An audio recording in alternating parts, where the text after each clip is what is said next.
Have you ever wondered why a simple block of cheddar cheese became one of the most prized foods in medieval England? Why kings demanded it, why nobles guarded it, and why ordinary farmers worked tirelessly to perfect it? Tonight, we'll drift back through the centuries to discover how a humble dairy product earned a royal reputation, shaping diets, trade routes, and even community identities.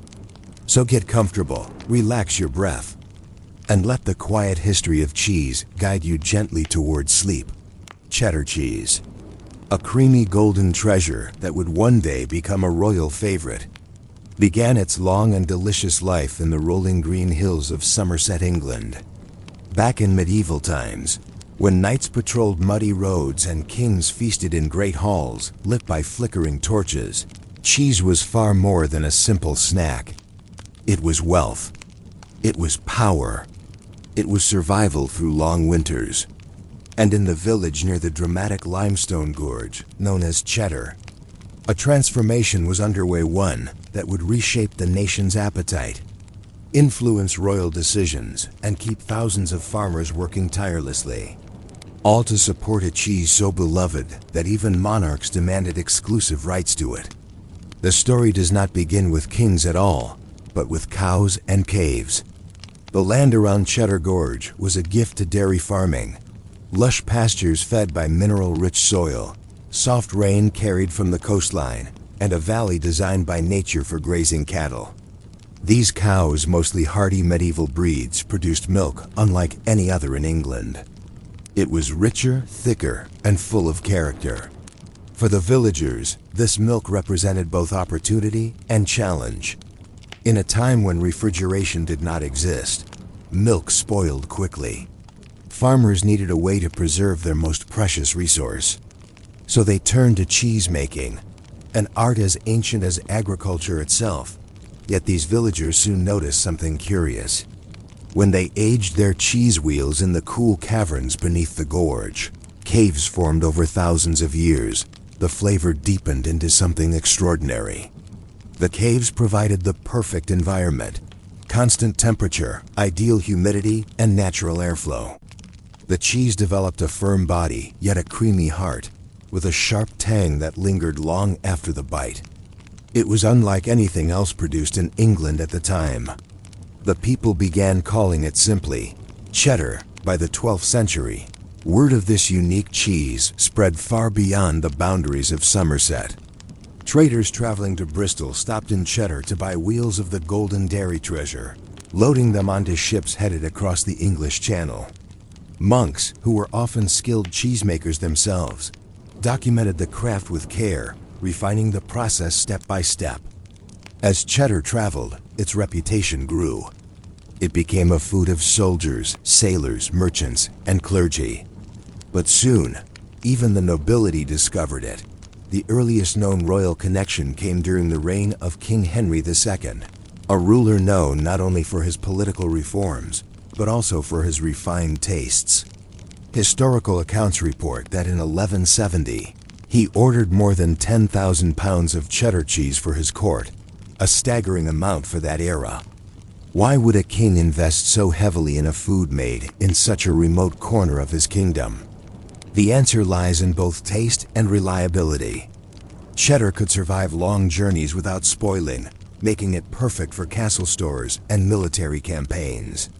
It provided nourishment and pleasure at the same time, a luxury and necessity wrapped into one. This royal endorsement transformed cheddar from a regional specialty into a national fascination. Landowners in Somerset realized they were sitting on a dairy empire.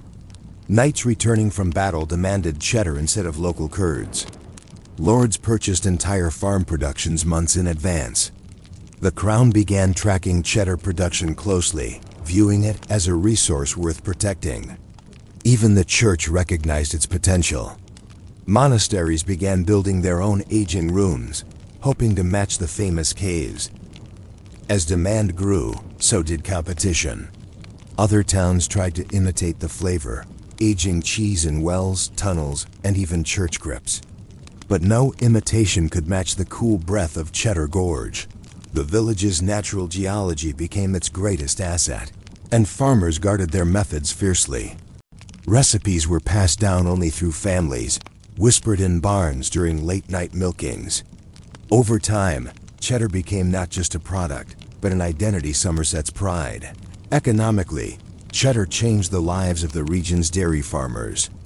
Instead of living season to season, they now had a consistent source of income. Many invested in better livestock, building barns and hiring workers.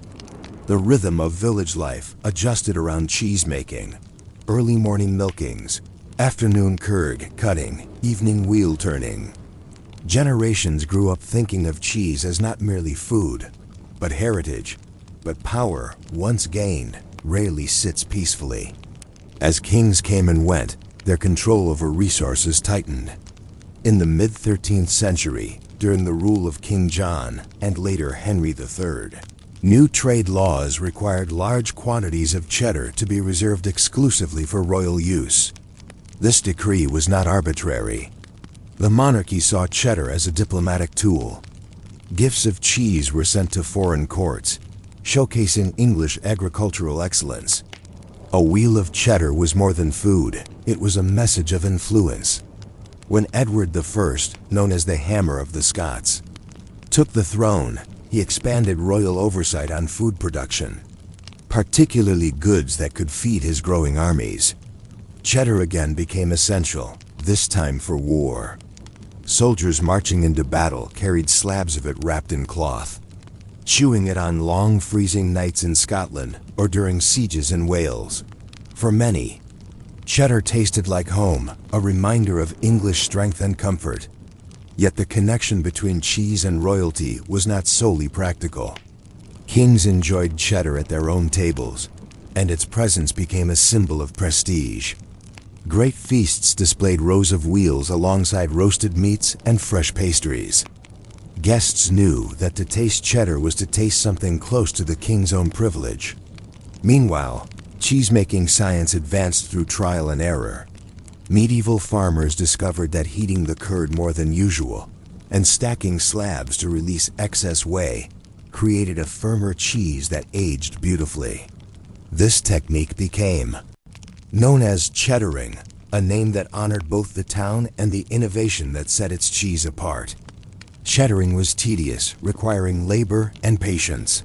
But the reward was a texture that satisfied even the most demanding palate, smooth yet crumbly, sharp yet rich. As centuries passed, the cheddar trade deepened the relationship between Somerset and the crown. Taxes were levied on dairy goods, requiring many farmers to register their operations formally, a rare privilege in medieval society. This elevated the status of the cheesemakers. They gained a voice in local governance, influencing markets and fairs. The village of Cheddar grew more prosperous, its streets bustling with carts transporting milk and cheese to nearby ports. However, success invited challenges. England's turbulent history, the Black Death, civil wars, and economic collapses often threatened food production. When disease ravaged the countryside, many dairy workers perished. During such crises, Cheddar's survival depended on communal effort. Families combined their milk to keep cheese production alive. The caves once again became guardians of the region's future. The monarchy continued to support the trade. By the 14th century, royal officials frequently visited Somerset farms and aging rooms to inspect quality. Low-grade imitations risked heavy fines. Authentic cheddar was so respected that it became a regulated good, listed in official trade records. Its value rivaled wool, England's most powerful export. Cheddar became a universal symbol of English endurance. Pilgrims packed it for religious journeys. Explorers carried it on voyages to unknown coasts. Even during the harshest winters and famines, cheddar wheels hidden deep in caves ensured that no one starved. Those who ate cheddar believed that the cheese held the strength of the land itself, a nourishment blessed by the limestone gorge and the cows that grazed its slopes. As monarchs evolved, so did cheddar's role at court. With the arrival of the Tudor dynasty, royal feasts reached new heights of extravagance. King Henry VIII, famous for his appetite as much as his wives, demanded the best foods from every corner of England. Cheddar regularly appeared on his banquet tables, often carved into elaborate shapes for grand celebrations. His daughter, Queen Elizabeth I, favored strong-flavored foods, making cheddar a staple of her palace kitchens. While poetry and music filled her court, so too did the sharp aroma of aged cheese. Trade routes expanded, enabling cheddar to travel not only through England, but across Europe. Diplomats offered it as prestigious gifts to foreign nobility. Chronicles describe how French aristocrats admired cheddar's richness, contrasting it with their own softer cheeses. The more people who tasted cheddar, the more its prestige grew. It became a global ambassador of English culture long before the empire spread across the seas. Medieval merchants often described cheddar as a cheese of kings and knights. Knights stationed in garrisons wrote letters home begging their families to send them wheels of cheddar instead of coin. Its flavor brought comfort and courage, reminding them of far-off farms and loved ones waiting by warm hearths. Across the village of Cheddar, barns echoed with the sounds of bustling industry. Dairy workers poured steaming milk into wooden vats. Curds were sliced with skillful hands, stacked and turned repeatedly. Wheels were pressed under stones before being rolled into the caves, where the air smelled of earth and history. Each wheel aged quietly in the shadows, slowly shaping its flavor. Some wheels remained hidden for months, others for years. Only the most perfect were chosen for the crown. Despite the growing fame, medieval cheddar remained rooted in simplicity. It was born from grass, cows, and craft. Every bite carried the story of soil and sweat. The farmers believed the land spoke through their cheese every rainstorm, every sunny morning, every season preserved in a wheel. There was pride in knowing that even kings tasted the work of humble hands. But as time moved deeper into the late Middle Ages, storms gathered on England's horizon. Political conflict shook the nation. The War of the Roses divided families and fields. Trade routes faltered. Markets collapsed. Farmers worried that the cheddar legacy might vanish in the chaos. Yet something remarkable happened. Even in the midst of conflict, opposing sides agreed on one thing: secure the cheddar supply. No matter which noble house rose or fell, cheddar found a place on every commander's table. Soldiers on both sides shared it by firelight, breaking bread and slicing cheese while contemplating whether tomorrow's battle would be their last. Through it all, cheddar endured. When peace finally returned under the new Tudor monarchs, the cheese trade not only recovered, but flourished.